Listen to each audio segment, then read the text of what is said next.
Development timeline of all Perfect Dark games PT164. Here's a revised development timeline for Perfect Dark with the added information regarding its concept and design phase. Perfect Dark development timeline. Concept and design, 1995A 1997. The idea for Perfect Dark likely emerged during the development of GoldenEye 007. 1997. Rare initially considered a game based on the GoldenEye sequel Tomorrow Never Dies but was outbid by Electronic Arts, who secured the license. This led to the creation of Perfect Dark as a spiritual successor to GoldenEye. Working titles included Covert Ops and Alien Intelligence before Perfect Dark was chosen, with Dark representing the game's darker, dystopian themes. Influences for the game's setting and story came from The X-Files, Ghost in the Shell, Blade Runner, and Judge Dredd. The character of Joanna Dark was designed as a strong female protagonist, influenced by characters like Kim Kimberly from Snowball, Agent X-27 from Dishonored, and FBI agent Dana Scully from The X-Files. Pre-production and engine development, 1997A 1998. Rare began upgrading the GoldenEye engine to include real-time lighting and support for larger environments and more textures.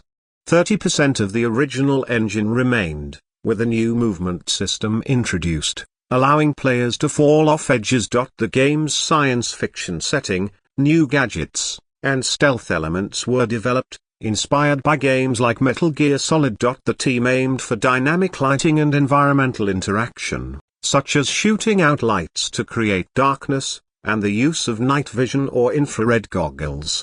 Team changes and expansion, 1998. Martin Hollis, the game's director, departed from Rare in September 1998 after 14 months of development. His departure, combined with dissatisfaction among some team members, led to the formation of Free Radical Design.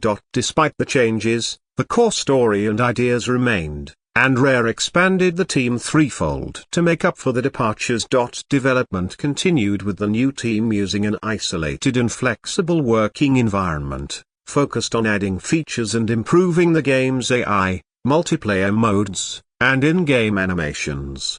Motion capture, production, and delays, 1999. Rare's move to a new office complex in 1999 facilitated the creation of an in-house motion capture studio. Many of the game's opponents were based on team members who also performed motion capture for their animations. The use of the Nintendo 64 expansion pack became necessary due to the game's large size, allowing for enhanced graphical capabilities and access to more content, including multiplayer features.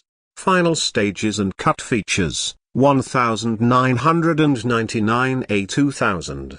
Some features, like the ability to use the Game Boy camera to map player photos onto characters, were cut due to concerns over privacy and the potential for inappropriate content. A feature that would allow photos to be mapped to characters' faces was also planned but scrapped due to technical difficulties and changing societal concerns.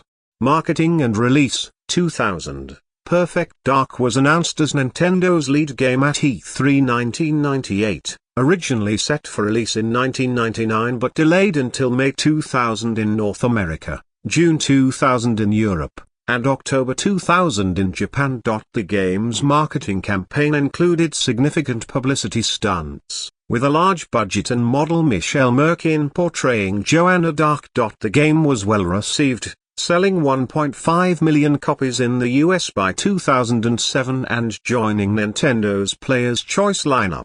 This revised timeline incorporates the new information about the game's initial concept and design phase, highlighting the influences, early title considerations, and development challenges faced by Rare before the release of Perfect Dark. 4.0 Mini